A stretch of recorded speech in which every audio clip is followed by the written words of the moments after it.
스리랑카 성난 민심, 집권 가문 조상집도 불태워. 통금해도 시위. 뉴델리.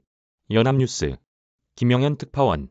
최악의 경제난으로 인해 불붙은 스리랑카의 성난 민심이 집권 라자팍사 가문의 조상집까지 불태웠다.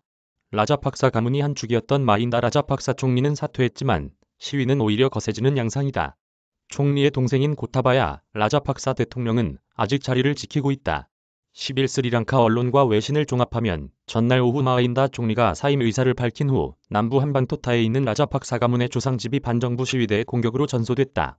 시위대는 인근 라자팍사 가문 기념관도 훼손했고 총리 대통령 형제의 부모 밀랍상도 파괴했다. 중서부 쿠르네갈라에 있는 총리 별장은 물론 일부 현역 의원의 집, 라자팍사 가문의 측근이 운영하는 네곰보의 호텔 등 수십여 채가 불탔다. 시민들은 수도 콜롬보의 총리 집무실 인근에서도 화염병을 던지고 버스를 불태우는 등 거세게 시위를 벌였다. 경찰은 물대포와 최루탄을 동원해 대응했고 공포탄까지 쐈다. 마힌다 총리는 군 병력의 지원 속에 이날 새벽 겨우 몸을 피한 것으로 알려졌다.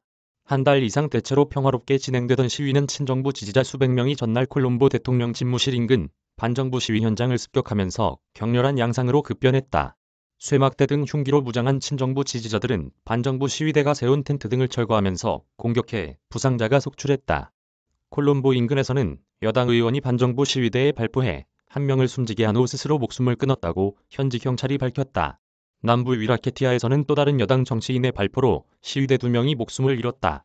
AFP 통신은 전날 곳곳에서 발생한 유혈 충돌과 관련해 5명이 사망했고 약 180명이 다쳤다고 보도했다.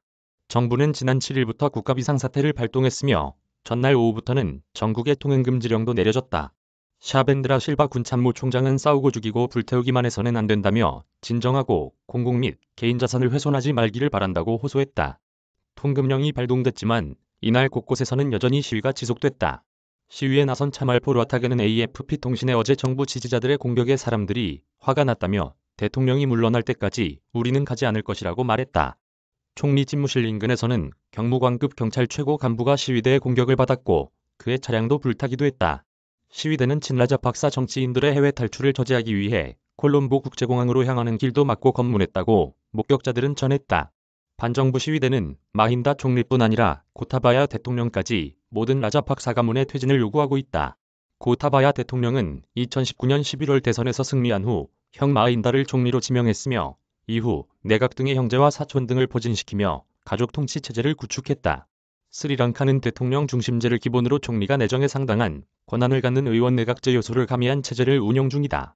라자팍사 가문은 2005에서 2015년에도 독재에 가까운 권위주의 통치를 주도했다. 당시에는 마힌다가 대통령을 맡았고 대통령이 겸임하는 국방부 장관 아래의 국방부 차관은 고타바야가 역임했다. 반정부 시위대는 이들 라자팍사 가문이 오래도록 집권하면서 부패와 실정이 깊어진 끝에 최악의 경제난이 발생했다고 지적한다. 고타바야 대통령은 모든 정당이 참여하는 통합내각을 새롭게 꾸려 위기를 극복하겠다고 밝혔지만 야당은 이에 불참하겠다는 입장을 밝히고 있다. 스리랑카는 주력 산업인 관광 부문이 붕괴하고 대외 부채가 급증한 가운데 지나친 감세 등 재정 정책 실패까지 겹치면서 1948년 독립 후 최악이라고 불리는 경제난에 직면했다. 결국 스리랑카는 지난달 초 국제통화기금으로부터 구제금융을 받을 때까지 510억 달러에 달하는 대외 부채 상환을 유예한다며 일시적 디폴트를 선언했다. 와중에 연료, 의약품, 식품 등의 부족이 계속되는 등 민생은 파탄 지경에 이르렀다. 이에 당국은 인도, 중국, 아시아개발은행, 세계은행 등으로부터 긴급 자금을 빌려와 급한 불을 끄고 있다. 이메일 주소. 제보는 카톡 악제보우